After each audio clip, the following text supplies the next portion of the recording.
¿Estamos en el aire ya? Pero estamos viendo, bueno, buenas tardes, ¿cómo están? Esta silla. Claro, presentar el equipo de investigación UBACIT. Primero agradecimientos, como corresponde, a la Universidad de Buenos Aires, que nos cobija con su proyecto UBACIT, a la Secretaría de Investigación, que ha tenido esta feliz idea de hacer el llamado programa de transferencias, de la cual es la segunda versión esta, vamos a aclarar. Hoy me van a acompañar brillantes docentes e investigadores que integran el equipo, algunos desde hace muchos años y otros que, como al que les habla, modestamente también reconozco, les ha motivado muchísimo el asunto de por qué la Facultad de Derecho de la Universidad de Buenos Aires ha tenido este protagonismo dentro de la historia argentina. En estos últimos, nada menos, casi 200 años. Hombres, ideas, instituciones, todo o casi todas, 15 presidentes pasaron por nuestras aulas, ministros, embajadores, escritores, en fin. Entonces es una tarea que nosotros comenzamos y ojalá se pueda continuar por mucho tiempo. Por suerte hay gente joven y gente que tiene esta fuerza que nos anima, por suerte. Dentro del equipo, el subdirector es nada menos que el doctor Raúl Arlotti, que a su prestigio cultural une una extraordinaria vocación por la verdad y la extraordinaria realmente. Raúl, esos hombres e instituciones, ¿qué podés decirnos hoy para todos? La parte del proyecto que estoy llevando adelante refiere especialmente al derecho político y a la teoría del Estado. Mi primera aproximación a la cosa fue de esta manera.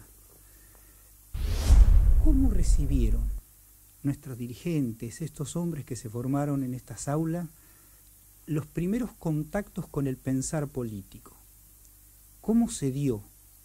Acá había que ver de manera clara, estos hombres fueron brillantes, pero ¿qué les enseñaron? ¿Y cómo le fueron enseñando? Entonces, la cuestión pasaba por ver qué decían los programas y qué decían los maestros que habían escrito sus manuales. ¿Qué ideas dejaron en esos hombres? Porque el primer contacto que toma el hombre de derecho, el jurista, el estudiante de abogacía con el mundo político es a través del derecho político. Y ahí va aprendiendo palabras, conceptos, reflexiones en torno a algo. Y siempre fue mi inquietud pensar esto, más allá de la voluntad, de la sagacidad que ese hombre podía tener para actuar en política, tenía que tener un bagaje detrás para defender esas ideas. Y esas ideas indiscutiblemente las fue adquiriendo acá.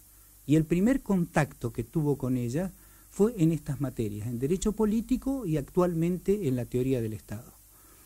Esto me llevó a ver qué habían dicho cada uno de los profesores titulares en sus manuales, en sus trabajos más destacados.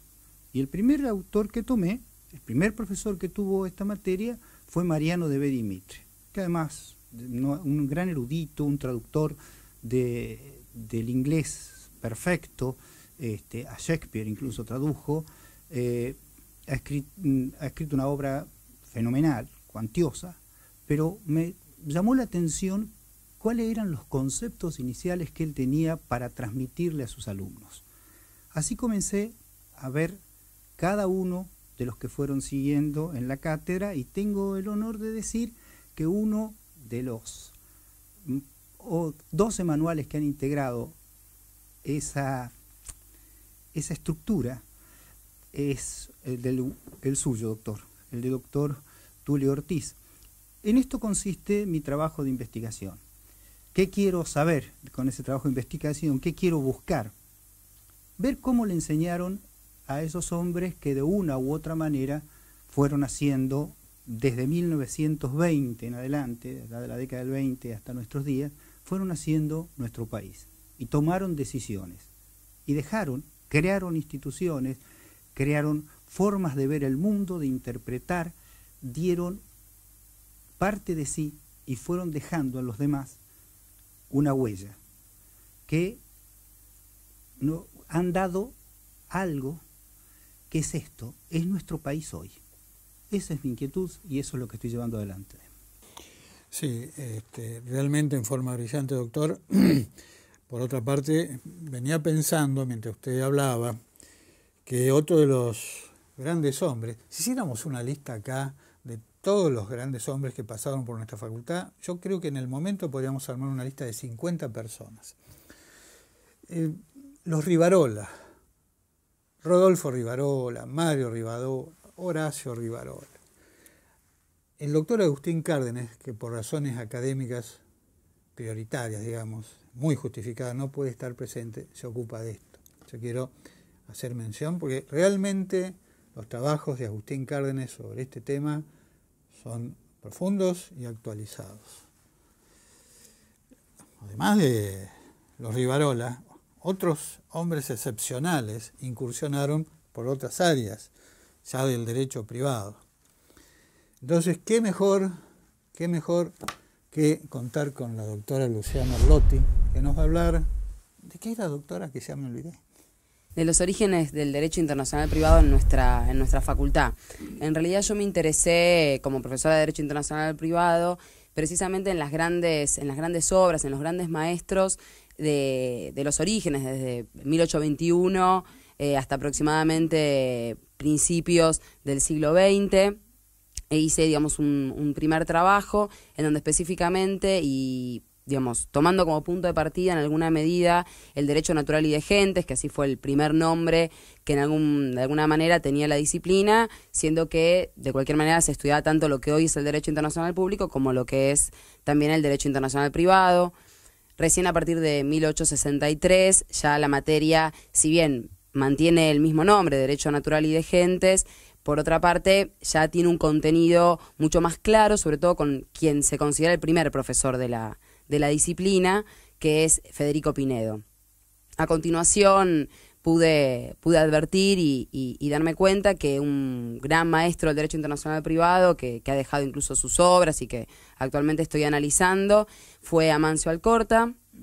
Amancio Alcorta fue realmente un erudito del derecho internacional privado, además de ocupar distintos cargos públicos en nuestro país y tener un rol destacado. Y precisamente fue él quien elaboró un primer programa elaborado de derecho internacional privado, principalmente cuando se dividió la materia, ya con el nombre de Derecho Internacional Público, en 1887 se divide en Derecho Internacional Público, una materia que se dictaba en el primer año, y Derecho Internacional Privado, una materia que se pasó a dictar en el quinto y último año de la carrera. Y luego seguí analizando al gran discípulo que tuvo Amancio Alcorta, quizás el más destacado profesor del Derecho Internacional Privado de la Escuela Argentina de Derecho Internacional Privado del siglo XIX, inicios del siglo XX, que fue Estanislao Ceballos. Y precisamente en la actualidad me encuentro trabajando no solamente en una biografía de Ceballos, que fue 3 veces ministro de Relaciones Exteriores, fue también 3 veces diputado de la Nación, entre otros múltiples cargos que ocupó y que se destacó como un gran prócer de nuestro país, de la historia argentina, una persona muy controvertida, por otro lado, por cierto, sus ideas en materia de política exterior principalmente, pero en lo que a mí respecta al derecho internacional privado, fue realmente un mentor de lo que él mismo llamó la Escuela Argentina de Derecho Internacional Privado, que él incluso hasta le dio un nombre distinto, que fue el de Derecho Privado Humano. En esto me encuentro trabajando en la actualidad y he empezado a trabajar ya, digamos, con un primer artículo al respecto, con la idea de seguir profundizando en este gran maestro. Ahora, fíjense que la doctora Scotti mencionó a Ceballos y a Amancio Alcorta, todos con nivel presidencial, fueron varias veces ministros y cancilleres. Y decía Ceballos, una vez yo lo comenté acá en la versión anterior, que la más grande honra para él no fue la de haber sido ministro, sino la de haber sido profesor de la Facultad de Derecho. Lo ponía arriba de todo en su currículum.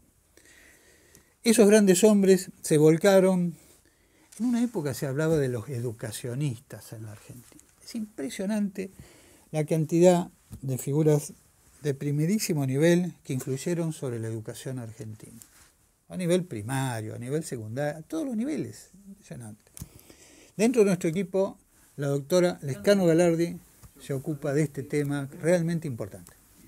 Gracias. Sí, efectivamente, desde hace ya un par de años, dentro del proyecto del doctor Ortiz, me encuentro desarrollando las causas, efectos y productos que generan las relaciones entre política y educación y la incidencia que han tenido egresados y formados de esta casa en ese tipo de productos, principalmente normativos y reguladores.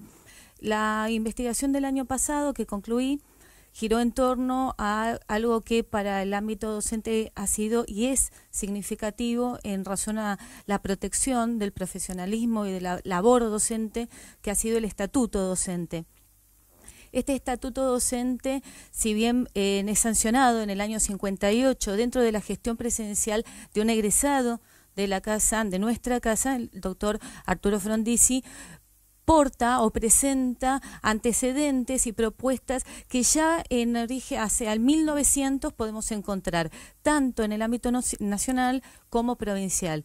Toda una serie de nuevos actores sociales en el ámbito de la educación comienzan a emerger. A partir de ahí surgen nuevos escenarios con nuevos planteos, nuevas críticas y nuevas opiniones sobre cómo debe ser este trabajo docente, que no es solamente un trabajo en sí, sino es una profesión, es un compromiso, y en el fondo de todo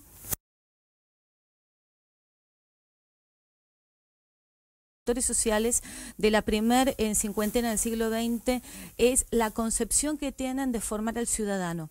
En ese sentido, el carácter político en cuanto a politicidad que tiene la labor de la educación, y es el centro donde gira mi atención.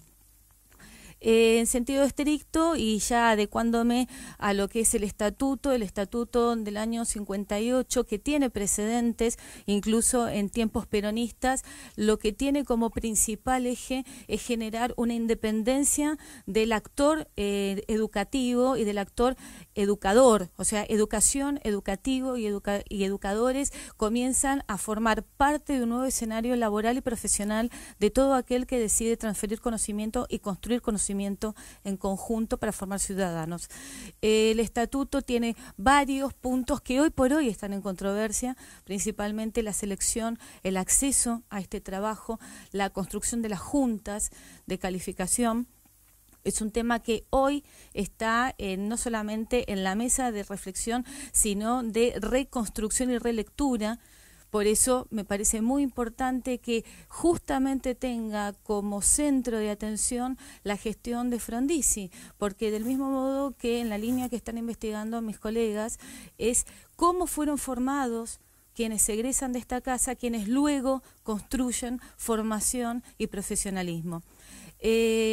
En este momento acabo de terminar una secuencia que investigó la labor del doctor Saavedra Lamas, también, que ha sido un producto de la Facultad de Derecho, y una nueva construcción de cómo formar principalmente al alumno de la secundaria, del área media, a través de nuevos modelos educativos que también a casi 100 años estamos en estos proyectos, hoy generan controversias y llaman a discusiones. Con esto la vigencia de la labor. Claro, fíjense que la doctora Lescano ha nombrado a Frondizi. ¿Cómo puede ser? Yo digo que todos estos grandes hombres de la facultad, algunos se están enterando que existieron. Por ejemplo, hay mucha gente que dice, uy, mira Frondizi, parece que fue un buen presidente. Saavedra Lamas, el primer premio Nobel, también egresado, profesor nuestro. Es impresionante. Yo creo que el primero fue un tal Juan Zubiaur, que era nada menos que amigo del Barón de Coubertin, e integró el primer Comité Olímpico Internacional, un egresado de nuestra casa y educacionista. Allá en Entre Ríos lo quieren mucho a Zubiaur. Ahora, nuestra casa tiene casi 200 años, como decíamos. En un momento determinado, acá en la Argentina pasó algo, que en cualquier vereda que estemos decimos que cambió la historia, que es el tema del peronismo. ¿Qué pasó cuando apareció el peronismo con la Facultad de Derecho? La doctora, no docente, investigadora Estefanía Paola Cuello se está ocupando de este tema, con una investigación muy importante, ¿verdad, Estefanía? Efectivamente, hace varios años que venimos investigando, yo puntualmente en el caso de esta casa, el encuentro del peronismo con la Facultad de Derecho en particular. La Facultad de Derecho, parte de la Universidad de Buenos Aires, se creó en 1821 con la idea puntual de generar una élite política argentina, o sea, quienes iban a dirigir políticamente el país. De hecho, todos los movimientos políticos, excepto el peronismo, surgen o son conducidos o tienen conexión directa o son asesorados por egresados de esta casa. La historia argentina tiene 200 años de antigüedad y la Facultad de Derecho prácticamente también. En este contexto, una facultad de Derecho de más de 100 años se encuentra con un proceso político que surge del exterior de sus aulas, de otro extracto social. Entonces, para derribar mitos, porque contradiciendo a Leonardi sí hubo vencedores y vencidos en la Revolución del 55, autodenominada Revolución Libertadora, ¿qué pasa cuando se encuentran estos dos actores sociales tan importantes? Una institución con todo su equipo académico, como la Facultad de Derecho de tanta importancia política, y este movimiento externo. Me encuentro con dos cuestiones muy puntuales para analizar. Una, la Facultad de Derecho siguió funcionando, ¿sí? En la época de Rosas la facultad había tenido una limitación económica que con Perón no la tuvo, todo lo contrario, el supuesto segundo tirano lo que hace es fomentar ediliciamente y estructuralmente y logísticamente toda la Universidad de Buenos Aires y la Facultad de Derecho en particular. Y dentro de este marco, una de las personas que estuvo a la cabeza de todo este proceso es quien fue decano interventor y después decano electo de esta casa, que es la persona que yo, sobre la cual estoy investigando más, que es Carlos María Lascano. Carlos María Lascano era un abogado del interior, de Entre Ríos, nacido en 1901, pobre, hijo de una viuda, uno de 7 hermanos, y termina siendo el decano de la Facultad de Derecho, después de llegar una carrera burocrática normal, a ser casi ministro de lo que en aquel entonces era la Oficina de Correos y Comunicaciones, hombre del peronismo de donde Perón dice que surge, de la revolución del golpe de Estado de 1943, ha llegado a Evita, y de un grupo de hombres de los que pertenece Guardo, que son justamente los que crean la segunda ley universitaria argentina, la 13.031, que reemplaza la ley de Avellaneda de 1885, y genera en la Facultad de Derecho este cambio, y lo que plantean con un nuevo plan de estudio que tuvo vigencia con ciertos parches de los próximos gobiernos de facto, lo que es el plan de estudio que estuvo vigente hasta 1986, cambiando ya la función de la Facultad de Derecho. La Facultad de Derecho, que era enciclopedista, la Facultad de Derecho alberdiana para líderes, con esta interacción con el peronismo que duró poco, 9 años, tuvo una función social. Ese es el punto, y eso lo logró Carlos María Lascano, una persona que hay que seguir investigando, porque en esa época además no era cualquiera, fue convencional constituyente en la Constitución del 49, y lo que defiende en la Constitución es la incorporación del derecho de habeas corpus, algo que si hubiese quedado vigente no hubiesen habido tantos otros problemas el resto de las décadas de la historia del siglo XX. Una persona muy interesante, y que ya era profesor titular de esta casa cuando el peronismo se encuentra con la facultad. Queda mucho por investigar, la verdad que es muy importante, y siempre es rescatable recordar el nombre de Lascano porque fue un hombre importante de la casa. Inauguró la casa, le tomó mucho trabajo lograr concretar un proyecto que venía de 12 años atrás, y su plan de estudio no se tocó hasta el 86. Nada más que eso, y les agradezco la oportunidad. Muchas gracias, doctora Cuello. En efecto, este edificio hermoso fue inaugurado en 1949 por el doctor Carlos María Lascano. Fue la tercera sede propia de la Facultad de Derecho, que es la única unidad académica de la UBA que tuvo el privilegio de recibir edificios propios e inaugurarlos. En Moreno, ya Moreno del 300, después en Las Heras, acá que parece la iglesia, y nosotros desde el 21 de septiembre de 1949, en efecto, es cierto, es cierto. Pero además, los hombres de derecho colaboraron en grandes instituciones culturales. E instituciones culturales a veces son colecciones de libros o revistas de altísimo nivel. Bueno, ese es el caso de la biblioteca, del cual surgieron después de estos mismos hombres, ideas e intercambio permanente, ideas que Martín Testa, que va a hablar ahora, llamó libertarias. Martín, adelante. Y sí, vamos a intentar aproximarnos en este trabajo que estamos haciendo a algunos momentos que podríamos llamar libertarios en la Universidad de Buenos Aires, con particular referencia a la Facultad de Derecho, a la actual Facultad de Derecho. Estos momentos en donde ideas sobre la humanidad, sobre la igualdad, sobre la libertad estuvieron en debate. Y en ese sentido nos preguntamos, ¿será que la Facultad de Derecho ha seguido ideas y ha tenido, como todo es una cuestión de miradas, todo es una cuestión de política, a la libertad y a la igualdad, no solamente en estos tiempos de hoy en día, sino desde sus inicios? ¿Será que la Facultad de Derecho tiene un rol esencialmente vinculado a algunos momentos que podemos llamar libertarios? ¿Será que la facultad ha tenido un compromiso humanista, transgeneracional? Por ejemplo, nos acordamos de la Facultad de Derecho como madre de unidades académicas.